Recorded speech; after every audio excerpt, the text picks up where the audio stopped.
Hi, friends. Or now that the first major speech has been graded, hi, enemies, maybe?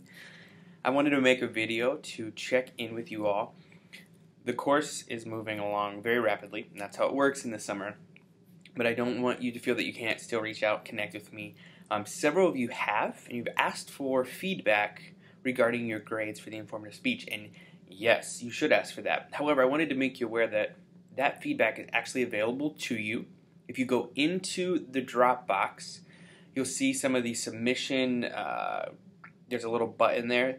It'll tell you about submission details. When you click in that, you'll be able to access the rubric that I use, which is the one found in the textbook, where I fill out, there's little bubbles, where you fall, and then I also write comments specifically on things that I feel that you can work on to improve. And I don't mind saying I'm usually a little more generous with the grade, so a little bit more conservative in how I grade you. I tend to give you more of the benefit of the doubt. So scoring-wise, you may look at the Dropbox grid and see that your score should probably be a little lower than they actually are, but in general, I tend to give you 1 or 2 points of the benefit of the doubt. It's important that you know you're not going to get 100 on a speech. It's just not, if you were getting hundreds on speeches, you shouldn't be taking this class, right? This is about improving. So you can improve by going in, looking at the rubric and my comments, and then building on those. Hopefully you'll improve the next time around. Since I have your attention, just to give you kind of a brief overview of some of the things that you all collectively can really improve on in your speeches, there are some major areas. First and foremost is starting your speech. When you begin your speech, don't start by saying, "Hi, my name is," or "I'm going to give a speech on." No. Start. Engage us. That's one of the requirements, right? Engage your audience. It's an attention getter. If you're reading the textbook like you should be, you should see kind of the pathway of a speech, and it begins by getting your audience's attention, no matter what type of speech it is. So don't just dive right into the content. Take some time and get our interest. Maybe tell us a story. Maybe give us some statistics. Relate your topic to what's going on around us. I mean, the possibilities are endless. You choose these topics, and you choose them for a reason. Well, tell us why. Get our interest. Closely related, tell us why that topic matters to us. A lot of you are passionate about things that I'm not passionate about, and that's okay because I'm passionate about things you're not passionate about either. But tell me why I should really tune into your speech. Why does it matter? I'm your audience, right? So why does this relate to me? I don't live in South Dakota. Why should I care about the expansion of agriculture funding in South Dakota? Totally a meaningful topic, totally a great topic for a speech, but you still have to tell me, your audience, why I should care. Moving on. Make sure that your speech has a clear structure. You have main points, 1, 2, and 3, let's say. Might be as short as 2, might be more than 3, but let's just use 3. I should be able to identify those 3 main points. So main point 1, main point 2, main point 3. They should be specific and should be easily isolated. One of the best ways you can do that, you'll see in many of the comments I write, is to use transitions. And that's simply saying, now that I'm done talking about main point 1, let's move on to talk about main point 2 and replace main point 1, main point 2 with what those points are. Let me backtrack a little bit and talk about how you can set that up as well. That's through a preview. Many of you had great thesis statements. They were extremely obvious, but that preview was not as evident. Again, make sure you're reading the textbook because that's where you're going to find this information. It's not just going to appear natural to you. You have to follow the format in the textbook. But a preview looks like this.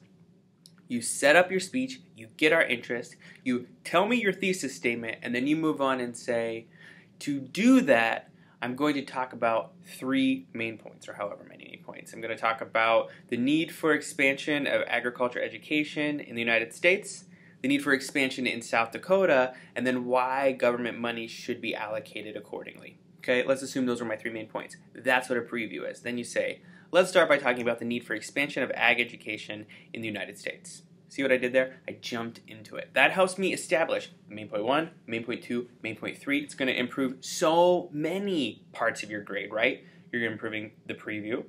You're improving the transitions. You're improving the structure. You're improving the easy to identify main points. There's like 4 off the top of my head, and I think if you look at the rubric, you'll find even more that you improved by just paying close attention to that one feature. Okay? Another thing is when you Include information that is not first-hand knowledge. Cite it. Oversight if you need to. If it's not information that you knew automatically, make sure you have a citation that says, I got that information from here. In general, that citation should include at least 2, if not 3 bits of information. It should always include the author. It should often include the place you found it. And in some cases, include the date, because that matters as well. So if you had an article written by me, you would say, according to an article, that's a small bit of information, written by Dr. Philip Wagner, titled The Effects of blah, blah, blah, whatever the article is, found in the Journal of Communication Studies in 2012. That's 5 bits of information. It feels awkward, but what you're doing is you're setting your speech up to be accountable by showing others that you've done your research, therefore they should believe you. And you're also giving credit where credit is due.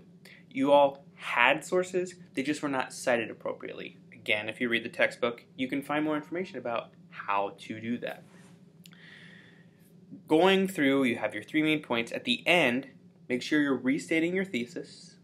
Okay, so tell us what that main point is, and then give us a review. A preview is where you're going to tell us what you're about to tell us in your speech, and a review is where you tell us what you told us. So today I've justified the need for the expansion of agriculture education in the United States, the need for expansion in South Dakota, and then why government money should be allocated accordingly. Hopefully you'll see that this is an important endeavor. And then what you should typically do is circle back around to the beginning. Leave us on a high note. Leave us with something passionate that we walk away from your speech thinking, oh yeah, I'm going to remember that because it kept my attention the whole way through. Those are some of the things you can majorly work on as you're moving on to these later speeches. Some of you that's going to help. Some of you had nearly perfect speeches. Keep up the good work. Some of you, yes, there are areas to improve. Just because you get not the grade you want in a speech does not mean you're going to fail this class. Think about all those extra assignments we do. Those are grade boosters through and through and through and through and through. Okay? Make sure you're reading the directions carefully. Make sure you're reading the text. Make sure you're looking at the online supplemental lecture materials, anything else that I post. Those are there to help you. So those are there to get you across the threshold. Okay? If you have questions, never hesitate to reach out to me. But I first encourage you to look at your feedback by looking at that rubric, by going into the Dropbox and looking at the assessment details. If you have trouble, let me know. I look forward to seeing your next batch of speeches. I look forward to checking in with you again. You're doing great work. No matter if you feel like you're not or you are, I have no major concerns about any of you unless I've specifically reached out and told you so. Keep improving. That's what this course is all about. I believe in you. I'm so glad to have you in this summer course. I'm excited to see you get through the end. The end is almost here. Keep your head above water and let me know what I can do to help. I'm always here for you. Talk to you soon.